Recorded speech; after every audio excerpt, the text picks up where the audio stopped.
অবশেষে ঘুরতে ঘুরতে এখানে এসে মিষ্টির দোকান খুঁজে পেলাম। বাঙালি মিষ্টির দোকান না হলে হয় বলেন? আর আমরা শপিং করতে গিয়েছিলাম, ঈদের শপিং, আর সেই সাথে খাওয়া দাওয়া করে নিলাম, কারণ সন্ধ্যার পর আমরা তো খাবোই। রোজার দিন আমরা খাওয়া দাওয়া করতে এসে আসলে বিশেষ করে খেতে এসেছি এখানে দোসা। আমরা জানি যে এখানে দোসা খুব ফেমাস, তো এখানে এসে আমরা একটু দোসা খাওয়া দাওয়া করলাম, সেই সাথে আর অন্য কিছু খাওয়া দাওয়া করলাম। আসসালামু আলাইকুম, সুমনি বলছি সুমনিস ব্লগ পেজ থেকে। কেমন আছেন সবাই? আশা করি সবাই ভালো আছেন। আজকে চলে যাচ্ছি একটু বাইরে ঈদের শপিং করতে। ঈদের শপিং বলতে টুকটাক কিছু কেনাকাটা করতে আর কি। জানি না তেমন কিছু কিনতে পারবো কিনা, কারণ আদৌ পছন্দ হবে কিনা। তো প্রথমেই এখানে এসে শপিংয়ে এসে আমরা দেখতে পেলাম ছোটোটার মানে ছোটো বেবির জামা কাপড়ের দোকানে এসেছি।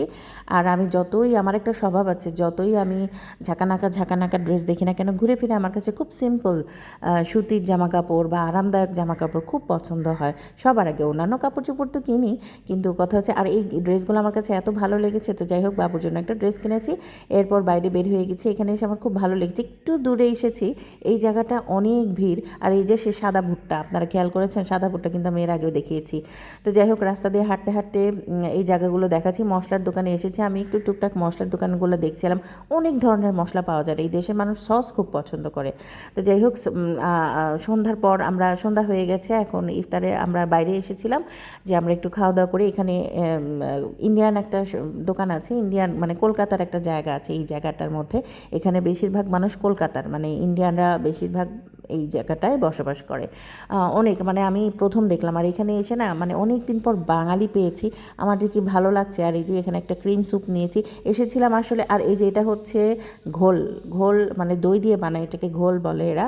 আমার কাছে এত বেশি একটা মজা লাগেনি, বাকি খাবার মজা লেগেছে। আমরা এখানে এসেছিলাম মানে দোসা খাওয়ার জন্য, যে দেখি দোসাটা কেমন। দোসাটা ভালো লেগেছে, কিন্তু দোসা খেতে এসে মানে আমরা সেই দুপুরে বের হয়েছিলাম, মানে খাওয়া দাওয়া ঘোরাঘুরি করতে করতে আমাদের এমন ক্ষুধা লেগেছে। দোসা খাওয়ার কথা বলে মানে আমি যে কতগুলো খাবারের অর্ডার দিয়েছি, ওভাবে আসলে খেতে পারিনি। কিন্তু তারপরে এই যে এরা এই খাবারটাকে মানে এই থালি বলে, থালির মধ্যে এক থালাতে নানান ধরনের খাবার এরা পরিবেশন করে। আমি প্রথম মানে এখানে এসে ইন্ডিয়ান ফুড খাচ্ছি, আমার কাছে এত ভালো লেগেছে। তো যাই হোক আমাদের বাসা থেকে এই জায়গাটা প্রায় মানে আসতে 1.5 ঘন্টা লেগেছে। তো আমরা কেনাকাটা করে, মানে এত বেশি কেনাকাটা করিনি। আর এই যে খাওয়া দাওয়া করছি এখানে, রুটি, ডাল, সবজি, নানান ধরনের খাবার। এরপর খাওয়া দাওয়া সেরে চলে এসেছি হাঁটতে হাঁটতে। এখানে দেখি যে পান, অদ্ভুত। আমি না পান দেখে তো আমি মহা খুশি। তারপরে আমি পান খেলাম, যদিও আমাদের দেশের মতো ওই রকম মানে মজা নিয়ে পানটা খেতে পারিনি। এরপর তার পাশেই দেখি যে মিষ্টির দোকান।